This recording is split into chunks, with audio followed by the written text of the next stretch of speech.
Alright, now what kind of craftsman tool is this? I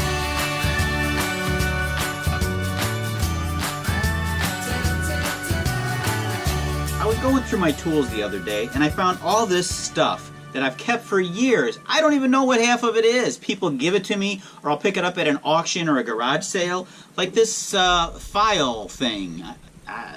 And this squidgy woodgy, and this long, slender, yeah. Anyway, I did some research on it and I found out what all of it was. I'm going to give you a little quiz to see how many of these things that you can identify. This is a Craftsman viscosity meter sold by the Sears and Roebuck Company. It's used to determine the proper consistency for paint used in spray painting. The instructions are on the side of the box. Simply fill, drain, and time how long it takes to empty the container. It drains through the small hole at the bottom. Match the time with the material on the front of the meter. Not very scientific. Unfortunately, there's no date on the box, but I'll bet this is from the 1970s. This is not a squidgy woodgy, although I do like that name. This is a pinch clamp. You might find it in a chemistry lab to stop the flow of a liquid. It took me over half an hour to find this one online. And of course, if you need to buy one for yourself, it is available on Amazon should you feel the need. So how you doing on the quiz so far? 2 for 2?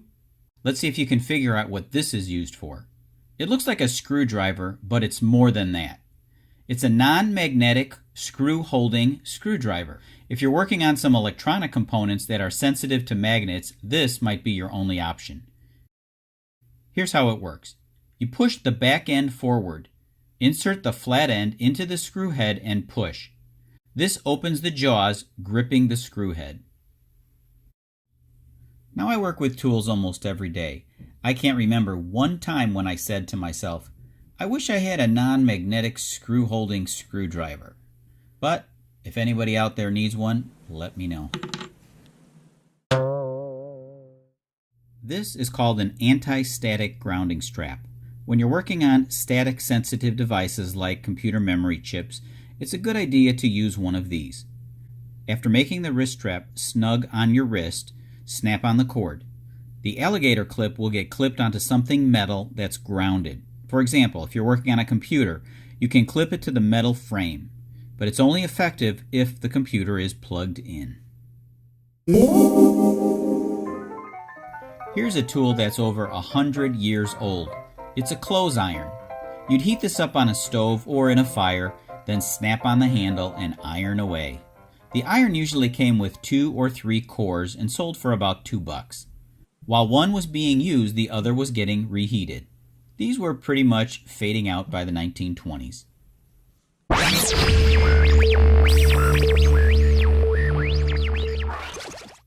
This is a voltage tester from 1973 made by the Square D Company.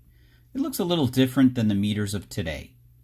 This tester would indicate whether the current is AC or DC, the polarity of the DC circuit, and the nominal voltage, which basically means an approximation. In other words, close enough. Now this one had me stumped. It's a tool I never even knew existed. Do you know what it is? It's a screw thread file. Wait, a what? That's what I said. A screw thread file. It's actually pretty cool when you know how to use it. Let's say you have a screw that's damaged. The threads are damaged and the nut won't thread back on. I'll simulate this using a hammer. There's different sizes of the thread file. You match up the side with the screw threads. Then simply file away, cutting on the forward stroke. Do this until the threads are restored and the nut threads back on. This comb-looking tool is called a contour gauge. It can form around the shape of another object. It's often used for trim and tile work. It's still a handy tool and available in most home improvement big box stores. Here's one way you can use it. Let's say you're butting up one piece of molding to another.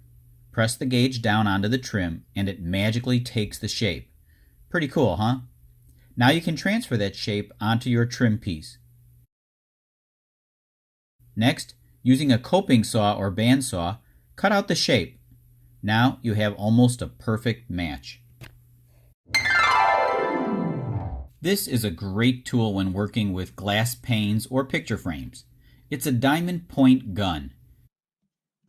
Here's how it works. Make sure the chamber is filled with metal diamond points. Place it where you want the points to secure the glass. Be careful not to press downward or you might just crack the glass. This is a very handy tool and makes quick work of installing glass. This is a bevel protractor, invented in 1801 by Naval Captain Joseph Huddart. This is great if you're in need of measuring angles. On the back are the degree gradations from 0 to 90 in both directions. On the front is a level which swivels. The two thumb screws allow you to lock it in place. Here's a triangle which I know to have a 30-degree angle. If I didn't know the angle but I wanted to find it, I could place the bevel guide on the angle and adjust it until the bubble is between the two lines. Now just read the angle on the back. This is another tool I won't use a lot, but it's nice to have should the need arise. So, how'd you do on the quiz? If you didn't get many, don't feel bad. So, it may not be very often that I'm going to need to squeeze a hose or ground myself, or even file a screw. Frankly, if I had a bad thread, I would just go buy a new one. But it's nice to know the history of this stuff and what it's used for. I learned a few things. I hope you did too. Thanks for watching Allie Picked. And what do we say at the end of each episode? Thumbs up! And please subscribe to Allie Picked! Thanks for watching. See you next time.